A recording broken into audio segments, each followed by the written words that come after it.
എൻ്റെ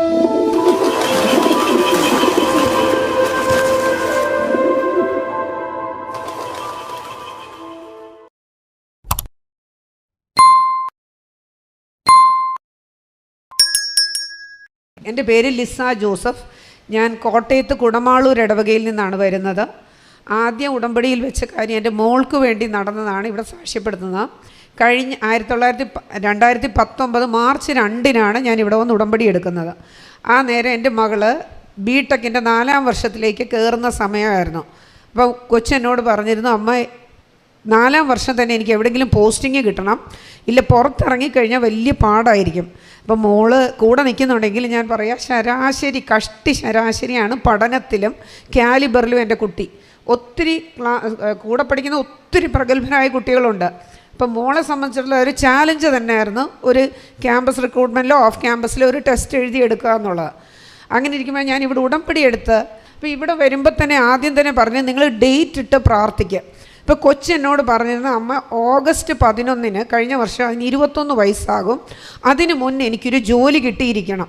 അപ്പം ഞാനിവിടെ ഉടമ്പടിക്ക് എഴുതി വെച്ചത് ഓഗസ്റ്റ് 11, അതിന് മുന്നേ എൻ്റെ കുഞ്ഞിന് മാതാവ് ഒരു ജോലി കൊടുത്തിരിക്കണം. ഇവർ ജൂൺ തൊട്ട് ടെസ്റ്റുകൾക്ക് ഇരിക്കാൻ തുടങ്ങി. അപ്പം മോൾക്ക് ഇതിലൊരു വിശ്വാസം ഇല്ലായിരുന്നു. ആ സമയത്താണ് ഓരോ ടെസ്റ്റിൻ്റെയും പല സ്റ്റേജിൽ കൊച്ച് റിജക്റ്റഡ് ആയിട്ട്, അതായത് ടെസ്റ്റിൻ്റെ, ഇൻ്റർവ്യൂവിൻ്റെ, GD-യുടെ ഒക്കെ സ്റ്റേജിൽ റിജക്റ്റഡ് ആയിട്ട് ഇറങ്ങി പോരാൻ തുടങ്ങി. അപ്പോൾ ഇതിന് സ്ട്രെസ്സായി തുടങ്ങി. ആ ടെസ്റ്റുകൾക്ക് പോകുന്ന 2 മാസക്കാലം ജൂൺ ജൂലൈ ക്ലാസ് അറ്റൻഡ് ചെയ്തുമില്ല. അപ്പോൾ ആ പ്രാവശ്യം ഇൻറ്റേർണൽസും എഴുതാൻ പറ്റിയില്ല. അങ്ങനെ കുട്ടി അങ്ങ് വലിയ സ്ട്രെസ്സിലോട്ടായി. അന്നേരം ഒരു ദിവസം ഞാൻ ഇതിനെ വീട്ടിലേക്ക് വിളിപ്പിച്ചിട്ട് ഞാൻ അതിൻ്റെ കഴുത്തേൽ ഇവിടെ കൃപാസനത്തിൽ നിന്ന് ഞാൻ വാങ്ങിച്ച ഒരു മെഡല്, മാതാവിൻ്റെ ഒരു കാശ് രൂപം ഇട്ട് കൊടുത്ത്. മോളൊട്ടും സന്തോഷത്തിലല്ല അതുകൊണ്ട് പോയത്. എന്താണെന്ന് വെച്ചാൽ വിശ്വാസം ഇതിൽ തീരെ ഇല്ലായിരുന്നു. കൊച്ച് ധാരാളം കൊന്ത ചൊല്ലും, പക്ഷേ ഈ ട്രോൾസ് കാരണം കുട്ടി വളരെ എക്സ്ട്രീമിലോട്ട് അങ്ങ് പോയിരുന്നു. അത് പക്ഷേ അങ്ങനെ പോയിട്ടും 5 പരീക്ഷകൾ പല ഫേസിൽ വെച്ച് 5 കമ്പനികൾ കൊച്ചിനെ റിജക്റ്റ് ചെയ്ത് തോറ്റ് കരഞ്ഞ് പോന്നു. അങ്ങനെ ഇരിക്കുമ്പോൾ 5ാമത്തെ ഒരു company through out India off campus recruitment നടത്തുന്ന ഏകദേശം 3.5 ലക്ഷം പേര് രജിസ്റ്റർ ചെയ്തിട്ടുണ്ട്. മോളും അതിന് രജിസ്റ്റർ ചെയ്ത് ഓഗസ്റ്റ് 3-നാണ് ആ പരീക്ഷ നടക്കുന്നത്. അപ്പം നമ്മുടെ മുന്നിൽ ഓഗസ്റ്റ് 11-നും 3-നും ഇടയ്ക്ക് ഒരൊറ്റ പരീക്ഷയുള്ളൂ. വേറെ അതിൽ 3.5 ലക്ഷം പേര് എഴുതുന്നുമുണ്ട്.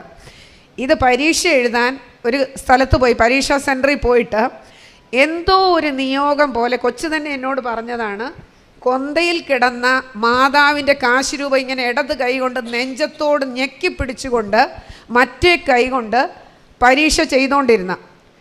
അത് കഴിഞ്ഞ് റിസൾട്ട് 9-ാം തീയതി ഔട്ടായി തുടങ്ങി. ഇവരുടെ കോളേജിലോട്ടും ഹോസ്റ്റലിലോട്ടും വന്നുകൊണ്ടിരുന്ന റിസൾട്ട്സ് എല്ലാം മിടുക്കര് പിള്ളേർ ഫെയിൽഡായി എന്നും പറഞ്ഞ.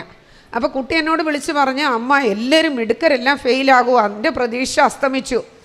ബട്ട് ഓഗസ്റ്റ് 11 എനിക്കറിയാം ഡേറ്റ് ഇട്ട്, അച്ഛനിവിടെ എപ്പോഴും പറയും നിങ്ങൾ ഡേറ്റ് ഇട്ട് പ്രാർത്ഥിച്ചോ. അപ്പോൾ അതിൽ ഞാൻ വിശ്വസിച്ചുകൊണ്ടേയിരുന്നു. ഓഗസ്റ്റ് 10-ാം തീയതി രാത്രി 11:15 കുട്ടിക്ക് ഒരു മെയിൽ വന്നു. നോക്കുമ്പം അവരുടെ സുഹൃത്തുക്കളുടെ ഇടയ്ക്ക് ആദ്യം കണ്ടത് കൺഗ്രാജുലേഷൻസ് യു ഹാവ് സിലക്റ്റഡ് എന്ന് പറഞ്ഞാൽ 19,000 പേരെയാണ് അവർ ത്രൂ ഔട്ട് ഇന്ത്യയിൽ നിന്ന് എടുത്തത്. ആ 19,000-ൽ ഒന്നായിട്ട് ഞാൻ ഇവിടെ ഈ അൾത്താരയിൽ നിന്നുകൊണ്ട് പറയുക, ശരാശരിക്ക് താഴെ എന്ന് തന്നെ എനിക്കും എൻ്റെ ദൈവത്തിനും അറിയാം, എൻ്റെ കുഞ്ഞ് അതിലും താഴെയാണ്. അത്ഭുതകരമായി വളരെ ഹൈ സ്കോറിൽ അവരുടെ നെക്സ്റ്റ് ഗ്രേഡ് എക്സാമും കൂടെ ക്വാളിഫൈ ചെയ്താണ് കൊച്ച് പാസ്സായി വന്നത്. അത് കഴിഞ്ഞ് ഒരാഴ്ചക്കകം ഒരു ഫോറിൻ കമ്പനിയിൽ കുറേ കൂടെ ഹയർ സാലറിയിൽ അത് പോസ്റ്റഡായി. അപ്പോൾ സെക്കൻഡ് പോസ്റ്റിങ് കിട്ടിയെങ്കിൽ പോലും ഫസ്റ്റ് പോസ്റ്റിങ് മാതാവ് ഡേറ്റ് കീപ്പ് ചെയ്ത് എനിക്ക് തന്നു.